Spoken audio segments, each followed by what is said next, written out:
मैं अनिल सोले, आप देख रहे हैं जनमत आवाज। आज मध्य प्रदेश के बुरहानपुर जिले में त्रिगुण पावन पूर्णिमा के अवसर पर इंदिरा कॉलोनी धम्मोदय बौद्ध विहार की ओर से यहाँ पर बौद्ध पूर्णिमा मनाई गई, जो रैली निकालकर इंदिरा कॉलोनी इंदिरा कॉलोनी से सिंधी बस्ती चौराहा, इंदिरा कॉलोनी तमाम कॉलोनी से होते हुए रैली भव्य रूप में रैली निकली, जहाँ पर उपासक सफ़ेद कपड़े पहनकर रैली में शामिल हुए। बुद्धम शरणं गच्छामि के नारे लगाकर रैली का समापन हुआ। यहाँ पर भोजन दान की भी व्यवस्था की धम्म बौद्ध विहार में। यह है कि तथागत बुद्ध की ये त्रिगुण पावन बुद्ध पूर्णिमा जो है, ये इसका विशेष महत्व है, क्योंकि इसी दिन आज तथागत गौतम बुद्ध को ज्ञान भी प्राप्त हुआ था, उनका परिनिर्वाण भी हुआ था और आज के दिन का जन्म भी हुआ था। ये वर्ल्ड में किसी भी व्यक्ति के साथ, किसी भगवान के साथ ऐसी घटना नहीं घटी जो तथागत बुद्ध के साथ में घटी है। ये इसलिए जो बुद्ध पूर्णिमा में हमारे लिए बड़े पावनपूर्ण है और पवित्र है, इसलिए इसको हम त्रिगुण पावन पूर्णिमा कहते हैं। मेरे सहयोगी साथी अनिल पाटिल के साथ में अनिल सोले। चैनल को लाइक और सब्सक्राइब और अवश्य करें ताकि आपको हर अपडेट मिलते रहे। पूर्णिमा है, त्रिविध पावन पूर्णिमा कहलाती है। वैशाख पूर्णिमा के दिन, आज ही के दिन तथागत सम्यक संबुद्ध का लुम्बिनी के अंदर शाल वृक्ष के नीचे जन्म हुआ है और आज ही के दिन उनको उर्वेला बौद्ध गया के अंदर समाधि प्राप्त हुई है और आज ही के दिन कुशीनारा के अंतर्गत 2 शाल वृक्ष के नीचे उन्होंने अपना महापरिनिर्वाण प्राप्त किया था। ये ऐसी घटना विश्व में किसी भी भगवान या व्यक्ति के साथ नहीं घटी है जो तथागत सम्यक संबुद्ध का ये विश्व में ये अलग अपना स्थान रखते हैं। और आज जो बौद्ध की संख्या करीब 2nd नंबर पे विश्व के अंदर है और आज उनका जन्मदिन, महापरिनिर्वाण दिन और समाधि प्राप्ति का दिन है। तो हम उस उपलक्ष्य में आज यहाँ से एक रैली निकाली गई थी। सभी अपने वाइट ड्रेस के अंदर रैली के अंदर उपासक उपासिकाओं द्वारा अपने इंदिरा कॉलोनी से राजस्थान भवन से होते हुए सिंधी बस्ती गए और सिंधी बस्ती से राजस्थान होते हुए डॉक्टर बोरले हॉस्पिटल से होते हुए सीधा ये रैली दामोदर बुद्ध विहार के अंदर इसका समापन हुआ है।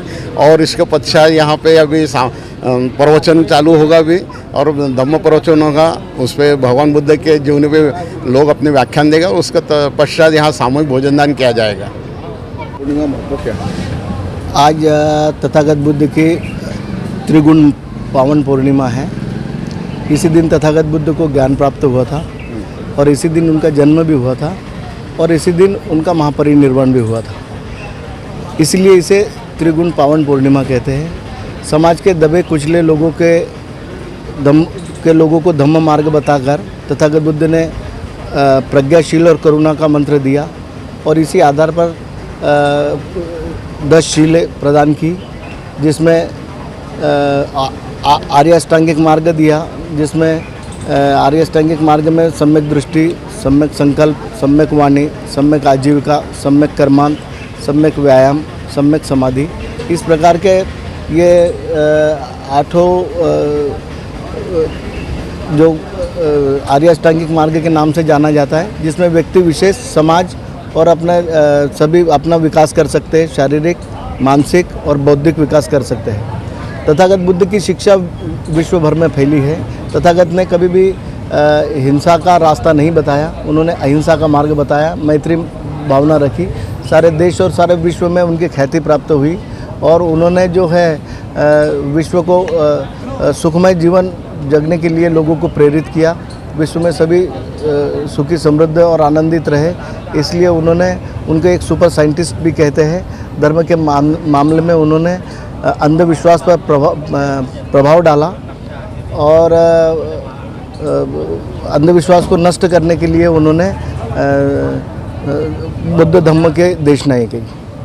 संदेश देने वाले महाकारुणिक सम्यक संबुद्ध तथागत बुद्ध की आज 2586वीं जयंती के उपलक्ष्य में आज धम्मोदय बुद्ध विहार इंदिरा कॉलोनी से एक धम्म रैली का आयोजन किया गया, जो बुद्ध विहार से लेकर तो राजस्थानी भवन जाकर के वहाँ पर समाप्त हुआ है। और अभी यहाँ पर कुछ हमारे महानुभावों का उद्बोधन का कार्यक्रम होगा। उद्बोधन कार्यक्रम के पश्चात सामूहिक भोजनदान की व्यवस्था यहाँ रखी गई है। ये पूर्णिमा जो है त्रिगुण पावन पूर्णिमा कहलाती है। ये त्रिगुण पावन पूर्णिमा इसलिए कि आज ही के दिन तथागत भगवान बुद्ध का जन्म हुआ था, आज ही के दिन उनको बुद्धत्व की प्राप्ति हुई थी और आज ही के दिन कुशीनारा में उनका महापरिनिर्वाण हुआ था। इसलिए यह बौद्ध धम्म के अंदर यह पूर्णिमा बहुत ही महत्वपूर्ण पूर्णिमा मानी जाती है, जिसको संपूर्ण विश्व में बौद्ध अनुयायी बड़े हर्षोल्लास के साथ मनाते हैं। ये यहाँ आज इंदिरा कॉलोनी में बुद्ध जयंती मनाई गई, जिसमें यहाँ इंदिरा कॉलोनी के सभी गणमान्य नागरिक उपस्थित हुए, जिन्होंने भाग लेकर सभी को आशीर्वाद और भगवान गौतम बुद्ध का आशीर्वाद प्राप्त किया। बस यही था।